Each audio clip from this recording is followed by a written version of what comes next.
Hey, it's Joe Barnes from the Screw the System Joe YouTube channel, and today's video is a 25-minute talk of a talk I'm going to do on Tuesday night in London for a meetup group I help run.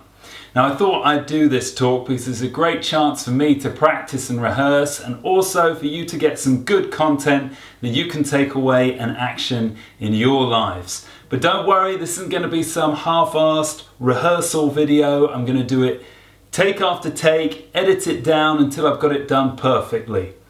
Now the talk itself is called The 4 Keys to Escaping the System and Living the Life You Want.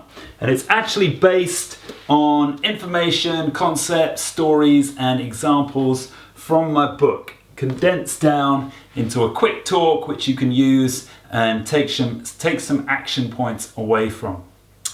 Now, so if I'm talking about living the life you want to live, I don't think it would really be appropriate for me to stand here in front of you and talk about this unless I actually did it myself. So it's worth explaining that for the last decade or so I've been working as a tennis coach, a hypnotherapist, and for the last few years I've been selling my book online.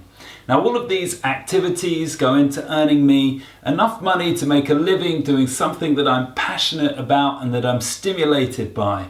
I get to set my own agenda, I'm in control of my time, and I don't have to answer to any other people. So this is the life I want to live. And I know from comments on my YouTube channel, from comments on my blog, people who've read my book and people I've been in touch with personally, that everybody wants to live the life they want to live. They don't want to live a life that they feel has been imposed upon them. They don't want to feel a life that they should be living, or that they're told by their parents or the media or their colleagues or the boss or whatever, whoever it is. They don't want to live a life that they're told that they should be living. They want to live the life they want to live. And we're going to go into 4 key ways you can approach and begin to create that life for yourself. Before we go into those, first of all, it's worth explaining what the system is, because it's my theory and my opinion is the system that's stopping us being who we want to be and living the life we want to live. We get told from a very young age that life has to be a certain way, and that we have to follow a certain path, the system's path, which is all about chasing. You know, when you're at school, you're chasing good grades because you're told you have to go to this thing called university. When you're at university, you're chasing a degree because you're told you have to get a well-paid, so-called good job. When you're in that job, you're told you have to chase promotion because that's the way you're going to earn more money and more status and more respect. And when you've got the first promotion, you're told you have to chase the second promotion, because what you're doing is you're building your finances and your money and your resources to this point where you retire. And that's what we're all aiming for. And we retire when we're 60 or younger, or maybe older, 65, 70. And what are we doing then? We're just waiting till we die. Oh no, in the meantime, while we're working, we have to find somebody to marry and then have kids with. Doesn't really matter who, just as long as we're not alone. Now this, what I've described to you, is the system path. It's what gets imposed upon us, the life that we should be living but that we don't necessarily want to. And the thing that stops us living the life we want, as I said, is the system. And this system is really a belief net. It's not something physical or something real. It's a belief net, a thought construct which gets imposed upon us from our very early years all the way into our childhood, all the way into our adulthood, and up until we die. And I find the best way of explaining the system is to use the film The Matrix as a metaphor. Now in that story, Neo, the main character, was fed a false reality. He was led to believe that his world was a certain way when in fact he was plugged into a computer mainframe and was just being fed a reality through his mind. It was only when he was woken up by a group of freedom fighters who unplugged him from this mainframe that he realized a whole different world existed that he never knew, where he had capabilities and the ability to do things that he never imagined was possible. Now I find this film is the perfect metaphor for explaining what I'm talking about when I refer to the system. We've been duped into a false reality. We've been fooled into thinking that life has to be a certain way when really it doesn't. And once we unplug from this belief system, there's so much more that we can be and do. And I want to explore what that is today. And I'm going to give you the 4 keys to creating the life you want. And we'll begin with the first one right now. So the obvious place to start for creating a life you want to live is with finding your passion. Because the whole idea is that you can find something which you're inspired about or that you enjoy doing, and then you can get paid to do it. Now, the first thing you need to know in order to be successful at finding and living your passion is that you will need to change your mindset.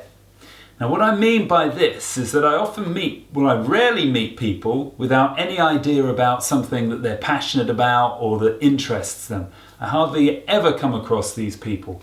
However, I do come across a lot of people who don't have the courage to actually pursue that passion and try to make a career and earn money doing it. And this is because of the system's conditioning. It imposes a mindset upon us where we have to place considerations of finance above all else when we make our decisions. So a good example of this is the classic case of going to university. Do you pick a course based on something you enjoy doing but doesn't necessarily lead on to a job? Or do you pick a course based on what's going to get you a career afterwards, what's going to earn you money afterwards, yet the course may bore your brains out? That's a classic case where you might place conditions of security and finance over what inspires you. But you've got to switch it around. You've got to go with inspiration over remuneration. Now, this doesn't mean that you disregard all questions of making money or finance. It just means that it drops down 1 or 2 places on the list, and the top of your decision-making process is what inspires you. So you take a job, if you get 20,000 or 30,000 less, yet you're inspired and enjoy what you're doing, you take that job over the better paid job which brings you in more money. Now, great example of this is George Lucas. Went to film school at a time when nobody in the film school who'd graduated ever went on to get a job in the film industry. He said that it just was a pathway into working at Disneyland. Furthermore, he had a dad with a office supplies business who was very keen for him to come and work with him and obviously give him a job that would have provided him with money, probably a reasonable amount of money when he took his dad's business over, and obviously security. But he wasn't inspired by that. He wasn't interested in it. And finally, when he finished university and had his film degree, he didn't choose to go and move to Hollywood to try and make a name there. He went back up to San Francisco to make his movies there because that's what inspired him. Yet anybody who was serious about making it in the industry went to Hollywood because that's where it was done. That was the secure decision to make.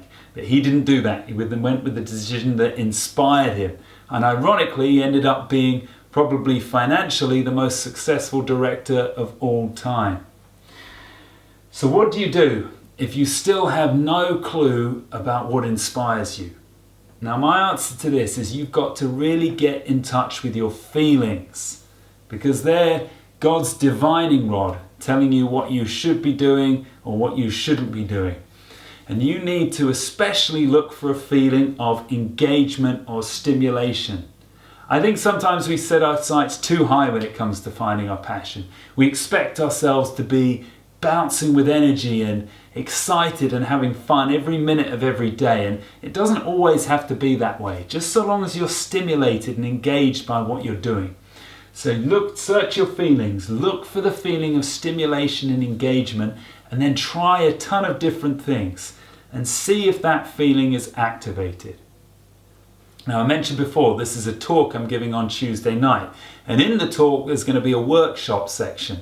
So I'm also going to give you guys some homework right now.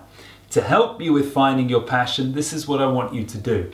Take a pen and paper and write down 5 potential passions or interests that you have, and then score them on out of 10 for enjoyment, which is in the moment stimulation, and then score them out of 10 for fulfillment, which is long-term stimulation. What impact is the work going to have? And how will that make you feel having that positive impact? Give them a score out of 10, add them up, and see if that can help clarify some of your ideas. So here's the position you're in. You've found something you're passionate about doing, and now you want to know how you can be successful doing it. Now the first step to that, and our second key of the 4, is to use the power of belief. Now what you have to do here is develop a deeper philosophical understanding of what rules the universe. Now typically there are 4 factors that people believe rule the universe. One might be hard work. If you bust your balls and you work hard enough, you'll get what you want. I don't think this is the case though, because as we know that there are thousands of sweatshops littered all over the planet with hard-working people who can barely earn enough money to feed themselves. And there are hundreds of offices and thousands of offices all over the planet with people working 50 or 60 hours a week who don't feel successful. So I don't think, even though hard work is important, it's the factor that rules and governs the universe or determines outcomes. Then we go on to luck. But again, I'd say luck doesn't play such a huge role. Otherwise, people's lives would be a lot more random than they are. You know, you'd be winning it all one week, losing everything the next, then getting it all back. And that's not how people's lives tend to play out. Yep, there are ups and downs, but things tend to move in a certain direction. Successful people tend to stay successful. People who struggle tend to continue struggling. So then we'd have to move on to justice or fairness. Do I deserve it? Now, I don't think I really need to give any explanation or examples to explain that we don't live in a universe governed by justice. If the people who can do everything right, who put their heart into it and work hard and make all the right moves, can still end up failing. And it's heartbreaking. But our universe isn't governed by justice. Which leads me on to the 4th factor, and what I think is the determining factor is belief. Do you believe in yourself and your product? Do you have such a level of belief that it's going to guide you to the top? My evidence for this is corrupt people, and I'm sure you know plenty of scumbags and arseholes who are successful yet have no real moral compass and perhaps don't even deserve their success. And I'm sure you read about even more in the newspaper people who are in positions of power yet don't deserve to be there but have got there because they believe in themselves. So I guess the question is, how are you going to use the power of belief? How are you going to develop a belief in yourself? And I wouldn't go the self-help route. I wouldn't sit there thinking, yes, I can do it, I believe in myself, or visualizing over and over again. Instead, what I think is much more effective is if you get some results in the field you're passionate about and you surround yourself with other people who believe in you. This is what makes it sink in at a deeper subconscious level that you can do what you want to do. When you start to see results with something you're passionate about, and they can be just small ones, it can just be small steps, and it's often that's what gives you the belief that you can reach the next step. And when you have people around you who really believe in you, and especially if you respect them and they give you an opinion about yourself that is a positive one, that can really fire your belief up to reach the next level and go even higher. Now, why am I talking about the power of belief? I've got to let you know, I hate cliches, and especially I hate self-help cliches. Yet here I am talking about the biggest cliche of them all. But I can't deny it, because the power of belief gives you opportunity. It's not some magic formula. If you believe in yourself, you've got limitless opportunities to achieve the thing you want to achieve. If you don't believe in yourself, there's not even a chance of doing it. Now, the other reason is that the power of belief galvanizes all the resources you have inside you, all the capabilities you have. There's no subconscious sabotage when you believe in yourself. There's nothing holding you back. You can use all the resources you have. And I think you'd agree that every individual is capable of amazing feats and achievements. Most of us don't do it, but at least we have the capabilities. Well, if you believe in yourself, you activate those capabilities. So, on to the homework for this one. I want you to write down 3 limiting beliefs you have about yourself or your product or business at the moment, which are holding you back. You don't have to correct them, I just need you to be aware of them so that you know in your day-to-day life when these beliefs are cropping you up, these beliefs are coming up and holding you back. So write them down now, and then we'll move on to key number 3. So the third key to escaping the system and living the life you want is to become your own scientist. Now I'm going to explain what that means in a moment, but first of all I just want to discuss the position you might find yourself in right now. And this is a position I call ground zero. It's where you've got an idea of what you want to do, of what your passion is, but that idea is really a dream. That goal is there somewhere on the horizon in the distance, and you're here now. And in between here and where you want to be can seem like 1,000 different things and lessons you have to learn, and a load of new skills you have to master as well. And in this position of being in ground zero, it can feel a bit like information overload. You can feel completely overwhelmed, thinking, what do I need to learn? What's the next step? Or I've got to take care of this and that, and I've got to do that strategy. And man, this is just too overloading. How am I going to do it all? And when you're in this position, there's a tendency to look at the expert who's where you want to be and say, what's the one thing I need to learn from them? What's that tactic or strategy that they're implementing that if only I could do, I could be in the position that they are? And it's, for me, I think this is a big mistake because you're looking in the wrong place. And the lesson I want you to learn from number 3 is energy over tactics. You have to approach this in the right order. It's not that tactics and strategy aren't important, and it's not that experts don't know a lot of useful information that you can use, but you have to use it in the right order. You should always be considering your energy, and the energy you approach what you do is more important than the tactics you use. So if you're there and you're in a situation where you're just tactically focused and strategy focused and thinking, what's the next thing, or I need to do this, or I need to follow that, but it's not working so well, so I need to do this. It can completely kill the joy and inspiration of what you're doing. And the joy and inspiration of what you're doing is what's going to rub off on other people and want them to, and encourage them, make them want to buy from you. So you must never lose sight of the energy, enthusiasm you approach your work. And the reason why the tactics can sometimes fail is because they're always changing. What works today won't necessarily work tomorrow. Things go in and out of fashion, but energy will never die. The importance of energy will always be there. Now, having said that, there are some practical steps that you need to know, and one of them is the amount of hours you're putting in to building your business or developing your skills so that you can live from your passion. Now, I would suggest that you can go with as much energy or as much belief in yourself as you like, but if you don't put those hours in, you ain't going to get anywhere. And my recommendation is you put 20 hours in a week.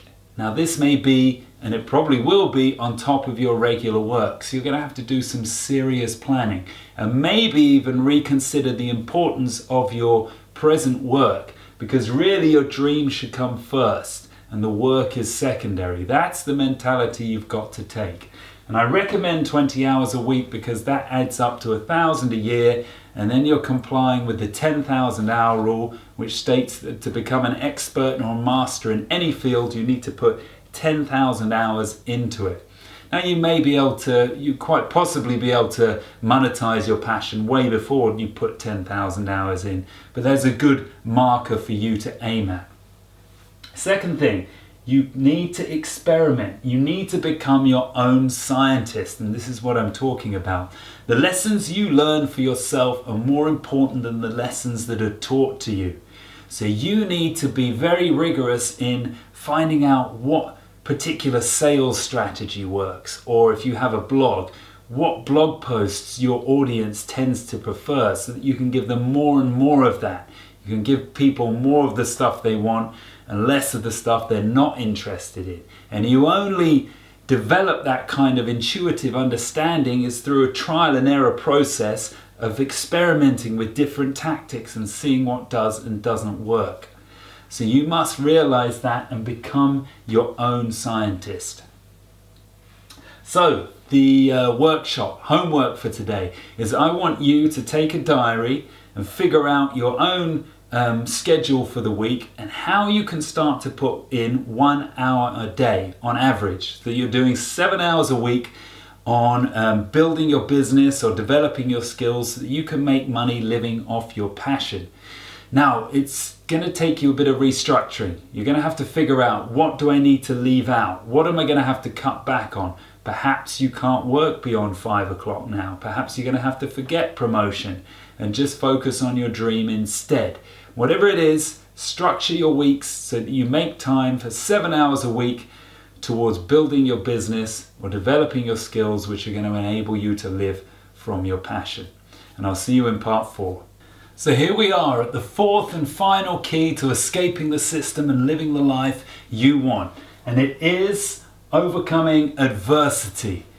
Now, in wanting to escape the system, you are going against the grain. You're doing what most people won't dare to do. And what tends to happen when you go against the grain and dare to do what most people don't dare to do is that you face adversity because you are challenging the way things are. Either you're challenging an established idea or you're challenging an established way of living.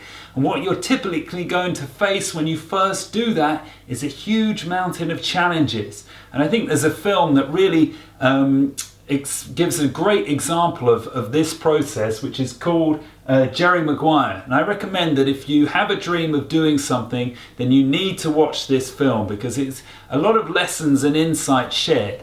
The particular one I want to talk about is when Jerry, the main character, has a night of inspiration. He's a sports agent, but he doesn't like what his company stands for. He doesn't like what they promote. It's a very competitive field and it's all about making money, sometimes at the expense of the health of the sports agents that they represent.